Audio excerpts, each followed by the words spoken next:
আসসালামু আলাইকুম, সবাইকে স্বাগতম জানাচ্ছি ইজি পাঠশালার পক্ষ থেকে। আমি আছি নুসরাত জাহান। আজকে আমরা এসএসসি কেমিস্ট্রি সিরিজ নিয়ে হাজির হয়েছি। আমরা চ্যাপ্টার 3 করতে যাব। চলো ক্লাসটা করি।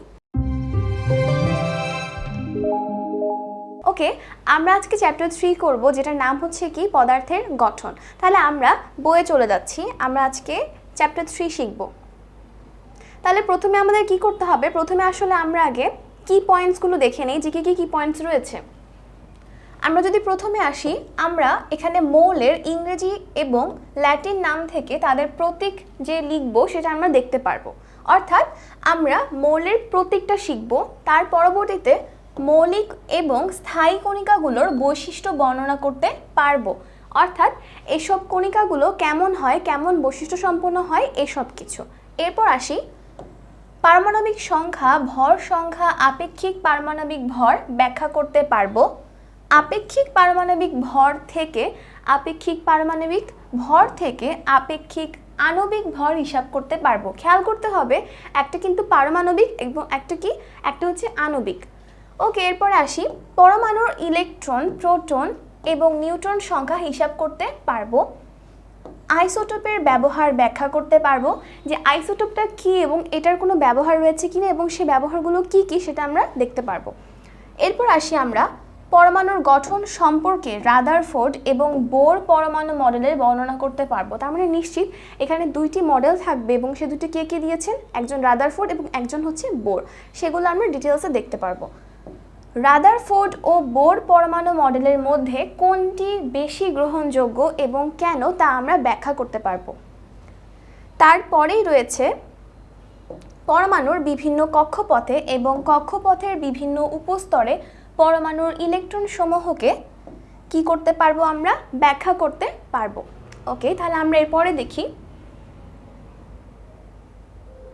তাহলে আমাদের কিন্তু কি পয়েন্টসগুলো দেখা হয়ে গেল এবং আমাদের কাজকে এই কি পয়েন্টসগুলো শিখে রাখা, যেন এদের সাথে সম্পর্কিত কোশ্চেনগুলো আসলে আমরা প্রপারলি কি করতে পারি, অ্যান্সার করতে পারি। আচ্ছা, এখন কি পয়েন্টসের পেজের আগে আমাদের হালকা পাতলা কিছু কথাবার্তা ছিল, আমরা সেগুলো একটু দেখি। মেইনলি এখানে যে কথাগুলো রয়েছে এগুলো আমরা ফার্স্ট দুটো চ্যাপ্টারে শিখেছিলাম। তারপর এখানে কি করছে, হালকা করে দাও যেন আমরা রিক্যাপ করতে পারি। তাহলে আমরা লাইনগুলো একটু খেয়াল করব। সেটা হচ্ছে কি, আমরা কিন্তু ফার্স্ট চ্যাপ্টারে পড়েছিলাম যে দার্শনিকরা একটা জিনিস মনে করতেন, যে সকল পদার্থ মাটি, পানি, বায়ু এবং আগুন ইত্যাদি মৌলিক পদার্থের সমন্বয়ে গঠিত। এখানে লাইনটা আবারও উল্লেখ করা।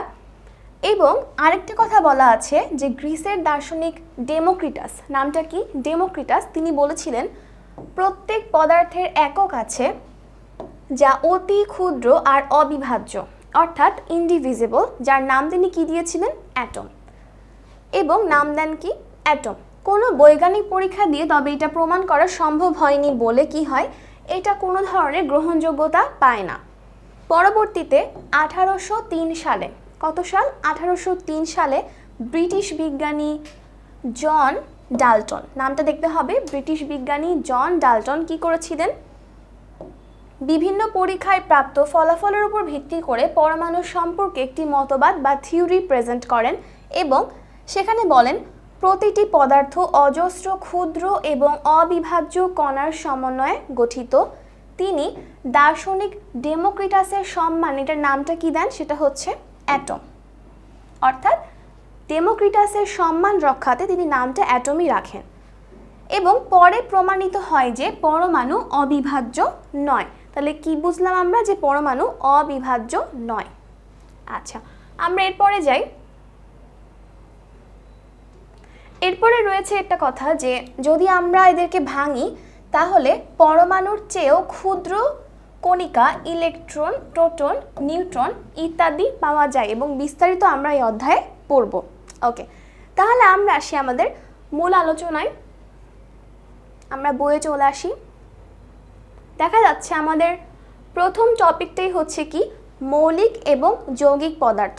তাহলে আমরা যদি বলি মৌলিক পদার্থ, তার মানে কি, সেখানে দেখা যাবে এটাকে ভাঙলে ওই একটা পদার্থ ছাড়া আর কোনো কিছু পাওয়া যাবে না, অর্থাৎ সেখানে কোনো একাধিক পদার্থের সংমিশ্রণ থাকবে না।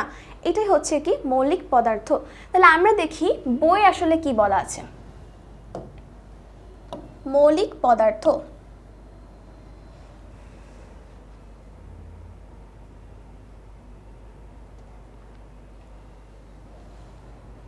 ওকে, আমরা তাহলে মৌলিক পদার্থে চলে আসি, যেখানে দেখা যায় কি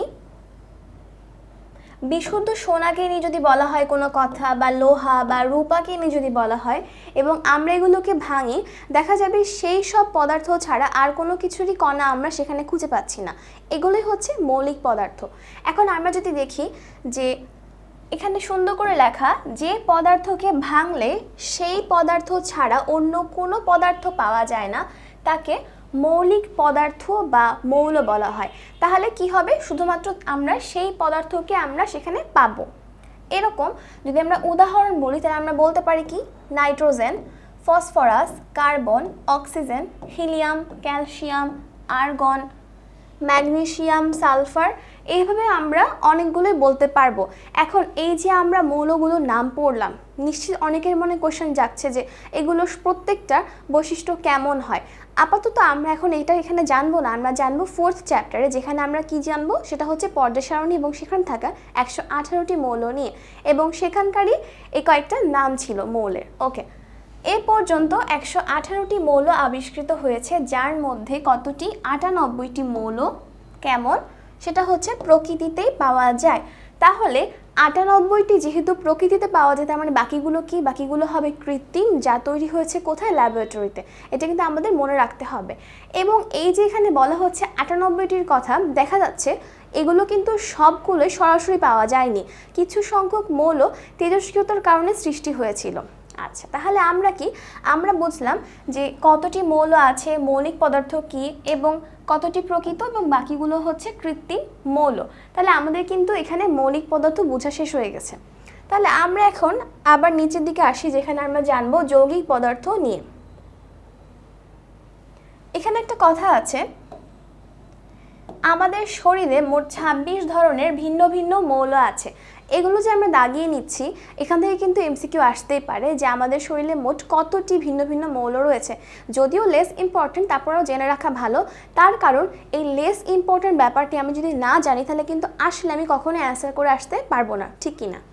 আচ্ছা, আমরা এবার দেখব কি, যৌগিক পদার্থ। আমরা কি দেখব, যৌগিক পদার্থ।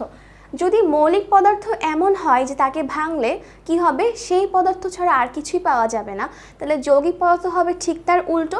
যাকে ভাঙলে কি হবে, আমরা একের অধিক কোনো রকমের পদার্থ খুঁজে পাবো, সেটাই হচ্ছে কি যৌগিক পদার্থ। যেমন আমরা যদি বলি চকের কথা, তাহলে আমরা সেখানে ভাঙলে দেখব আমরা পাচ্ছি ক্যালসিয়াম, কার্বন, এবং কি পাবো, দেখা যাবে আমরা অক্সিজেন পাবো। তাহলে আমরা পাচ্ছি ক্যালসিয়াম, কার্বন, অক্সিজেন, তার মানে এখানে কিন্তু একের অধিক পদার্থ পাচ্ছি। তাহলে এটাই কিন্তু যৌগিক পদার্থ। আবার আমরা যদি বলি পানিকে নিয়ে, কাকে নিয়ে, পানিকে নিয়ে, তাহলে সেটাকে ভাঙলে আমরা দেখা যায় হাইড্রোজেন পাচ্ছি এবং পাচ্ছি অক্সিজেন। কথা ঠিক কি না? তবে এখানে একটা ব্যাপার হচ্ছে কি, হাইড্রোজেন কিন্তু পাচ্ছি আমরা 2 অণু এবং অক্সিজেন কত অণু, 1 অণু। তাহলে যদি বলা হয় যে পানিতে হাইড্রোজেন এবং অক্সিজেনের অনুপাত কত হবে বলো তো?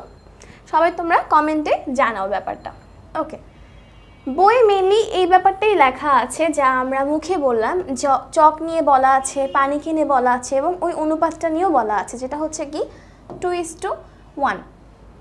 কোশ্চেনটা খেয়াল করতে হবে, আমি কিন্তু বলেছি যে পানিতে হাইড্রোজেন এবং অক্সিজেনের অনুপাত কত।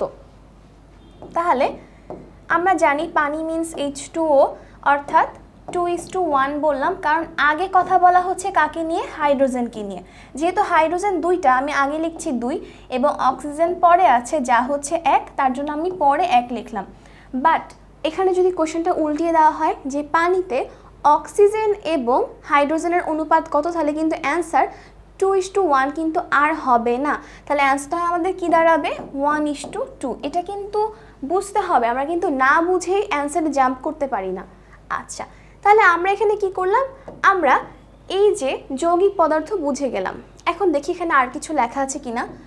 যৌগের ধর্ম কিন্তু মৌলসমূহের ধর্ম থেকে সম্পূর্ণ আলাদা।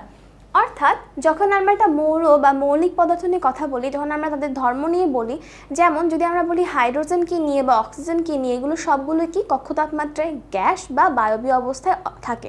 কিন্তু যদি আমি এদের দ্বারা গঠিত পানিকে নিয়ে বলি, এটা কি হচ্ছে গ্যাস? না, এটা কিন্তু তরল। অর্থাৎ একটা যৌগিক পদার্থ এবং তার মধ্যে থাকা মৌলিক পদার্থ ধর্ম সম্পূর্ণই আলাদা হবে, এটা কিন্তু আমাদের বুঝতে হবে। ওকে, তাহলে দেখা যাচ্ছে আমরা এই পার্টে কি জানলাম, আমরা কিন্তু মৌলিক পদার্থ এবং যৌগিক পদার্থ নিয়ে সম্পর্কে জেনে নিলাম। তাহলে আজকে এখানে শেষ করছি। আসসালামু আলাইকুম, ধন্যবাদ সবাইকে।